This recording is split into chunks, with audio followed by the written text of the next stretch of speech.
Hi, it's Leila, the proud poly kinky queer slut. Today's question is, what is emotional labor? So emotional labor is all the work that we do that is time, attention, caring, sitting with people, thinking about and caring about what's going on with someone, reaching out to say hello,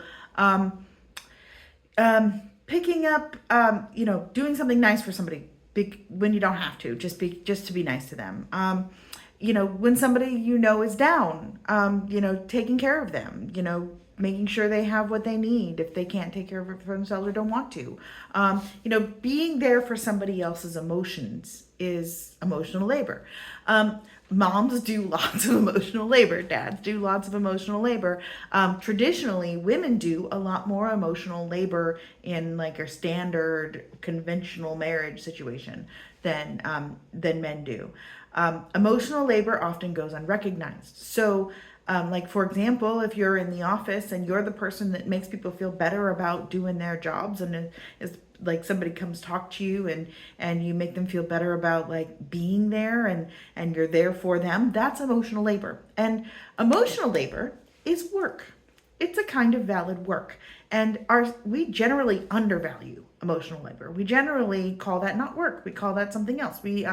We do not acknowledge that it takes time and effort and attention, and really, depletes you. Not in a huge way, but in the same way any other labor, effort, work depletes you. And, work can be something we enjoy, and emotional labor is often something we enjoy, but not always. Sitting there with a screaming toddler is not emotional labor that most people enjoy, but it's necessary work that we do.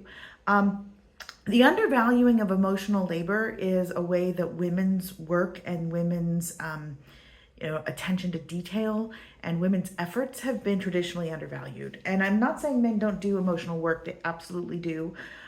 Emotional labor is something that we all do to some degree, but it has historically been undervalued and seen as not real work, in part because it's associated with all of the domestic work that is traditionally like a woman's work around the house, at least traditionally is in the last few hundred years.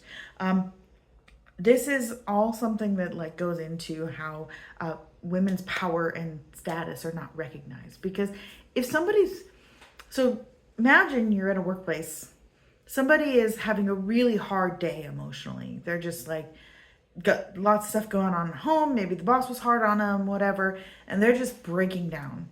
That person in that office who sits with them and talks to them about like how they're doing and shows them compassion in that moment, that may be losing productivity in terms of their metrics that they're turning in for the boss that day, but in the long term they're keeping somebody else moving and going and increasing the overall productivity of the workplace. Similarly at home, we all want to feel understood and seen, and the people who are doing that work, the work that is making everyone feel okay doing what they're doing, making everybody feel seen and human and understood, that's really, really critical work. It's critical work. And when that gets dropped, everything else falls apart. I just wanted to spotlight that what emotional labor is. I very much appreciate when people call attention to emotional labor. And actually, I've got this one lover right now who's really making a point of this, and I love it. And I'm just here for it, and I really feel it when he reminds me, one, I am not responsible for the emotional labor of taking care of his emotions, that's something that he can do. But also, when he thanks me for the emotional labor that he sees I'm doing, it just lights me up. And it lights me up because I realized that for a lot of my life, that was just taken for granted. And I think a lot of us have that experience of our emotional work just being expected.